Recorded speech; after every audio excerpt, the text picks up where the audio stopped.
आखिर अफगानिस्तान ने पाकिस्तान के सफारती नुमाइंदों को काबुल क्यों तलब किया? क्या ये सिर्फ एक रस्मी सफारती कदम है या फिर इसके पीछे खित्ते में बढ़ती हुई कशीदगी का कोई बड़ा और गहरा इशारा छुपा हुआ है? और सबसे अहम सवाल ये है कि क्या ये पेशरफ पाकिस्तान और अफगानिस्तान के ताल्लुकात में एक नई और ज्यादा हसास मरहले की तरफ इशारा कर रही है?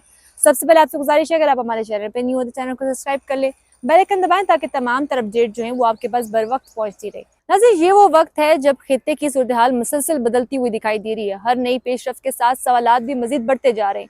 इतलात के मुताबिक अफगान हुकाम की जानिब से पाकिस्तान के सफारती नुमाइंदों को काबुल में तलब किया गया और एक एहतजाजी मरासला भी पेश किया गया। अफगान फ़रक़ैन की जानिब से बाज़ सरहदी और फ़िज़ाई नोयत के मालूमात पर तहफ़्फ़ुज़ात का इज़हार किया गया। दूसरी तरफ पाकिस्तान ने इन तमाम इल्ज़ामात को वाज़ेह तौर पर मुस्तरद करते हुए मौक़िफ़ अख्तियार किया है कि किसी भी गैर मामूली या गैर मुस्तक़ा कार्रवाई की कोई तस्दीक मौजूद नहीं है।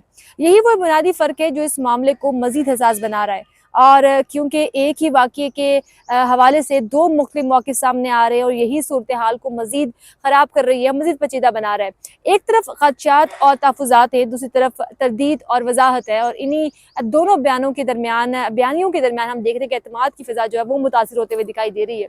लेकिन असल सवाल ये है कि आखिर ये तनाव अचानक क्यों बढ़ा और वो कौन से अवामिल हैं जो दोनों ममालिक के दरमियान पहले से मौजूद सफारती कोशिशों को हम कह सकते हैं कि मुतासिर कर रहे हैं। सरहदी इलाकों में मौजूद सूरत हाल भी इस पूरे मंजरनामे का एक अहम और हसास हिस्सा है, क्योंकि खैबर पख्तूनख्वा के कुछ इलाकों में पेश आने वाले मुख्तलिफ वाक़यात जो है, मुख्तलिफ जो एक्सीडेंट्स, इनने मुकामी सतह पर तशवीश में इजाफा किया है। इन हालात के पेश नज़र सूबाई असम्बली में एक करारदाद जो है वो भी मंजूर की गई है, जिसमें शहरियों के तहफ़्फ़ुज़ और सूरत हाल में बेहतरी के लिए फ़ौरी इक़दामात का मुतालबा भी किया गया है। ये करारदाद इस बात की निशानदेही करती है कि ज़मीनी सतह पर दबाव जो है वो मौजूद है और अवामी नुमाइंदे इस सूरत हाल को, इस पूरी सिचुएशन को संजीदगी से लेते हुए दिखाई दे रहे हैं।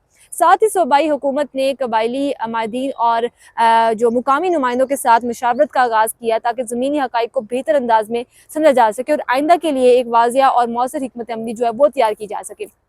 लेकिन नाज़रीन, सवाल ये है कि क्या ये मुशावरत और इक़दामात वाक़ई सूरत हाल को मामूल पर ला सकेंगे या फिर ये सिर्फ वक्ती पेशरफ़ साबित होगा, क्योंकि ज़मीनी हकीकत ये है कि सरहदी इलाकों में रहने वाले आम शहरी बराह रास्त इन हालात से बहुत ज़्यादा मुतासिर हो रहे हैं। जब भी किसी किस्म का तनाव बढ़ता है तो इसकी असरात जो हैं वो सिर्फ सफारती सतह पर महदूद नहीं रहते, बल्कि रोज़मर्रा ज़िंदगी, तजारत, तालीम, रोज़गार और नक्लो हरकत पर भी पड़ते हुए दिखाई देते हैं। यही वजह है कि ये मामला सिर्फ दो ममालिक के दरमियान सियासी या सफारती इख्तलाफात नहीं बल्कि इंसानी ज़िंदगियों से भी बराह रास्त जुड़ा हुआ है। इसी दौरान सोशल मीडिया पर मुख्तलिफ दावे और गैर तस्दीक शुदा इतलात जो है वो भी तेज़ी से बढ़ते हुए दिखाई दे रही है, गर्दिश करते हुए दिखाई दे रही है, जिनमें सूरत हाल मज़ीद पेचीदा हो जाती है, चीज़ों को हम कह सकते हैं कि मज़ीद ख़राब कर रही है। ऐसे में सबसे ज़रूरी बात यह है कि आवाम से मुस्तनद और ज़िम्मेदार जो ज़राए हैं उन पर एतमाद करे ताकि गलत फहमी, बेचैनी और अफवाहों से बचा जा सके। दूसरी जानब अफगानिस्तान की तरफ से बाज़ इलाकों के दौरे जो हैं वो भी किए गए हैं ताकि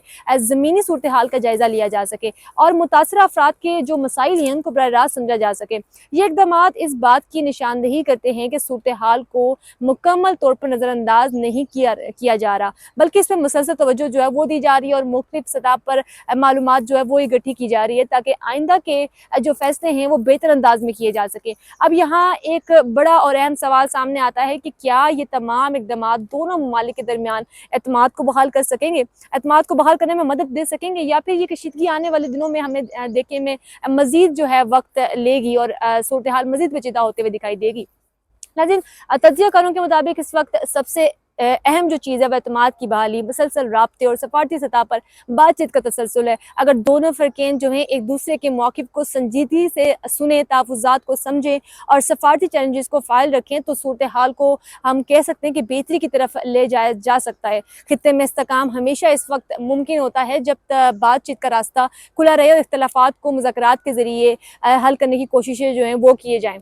इसके साथ साथ सरहदी तजारत और आमदोरफ्त भी एक अहम पहलू है सारे मामले में, क्योंकि किसी भी किस्म की रुकावट ना सिर्फ माशत को मुतासिर करती है बल्कि आम शहरियों की ज़िंदगी जो है वो भी बराह रास्त इस पर असर डालती है। इसलिए मुस्तकबिल में ऐसे इक़दाम की ज़रूरत है जो सिर्फ सिक्योरिटी नहीं बल्कि इंसानी, माशी और समाजी पहलुओं को भी मद्देनज़र रखें, ताकि एक पायदार जो हल है वो निकाला जा सके। आखिर में यही सवाल सबके जहन में है कि क्या पाकिस्तान अफगानिस्तान इस मौजूदा सूरत हाल को बेहतर बनाकर एक नए सफारती बाब की तरफ बढ़ सकेगा, या फिर ये कशीदगी आने वाले दिनों में मज़ीद पेचीदा शक्ल इख्तियार करेगी और वक्त के साथ मज़ीद उलझती हुई दिखाई देगी।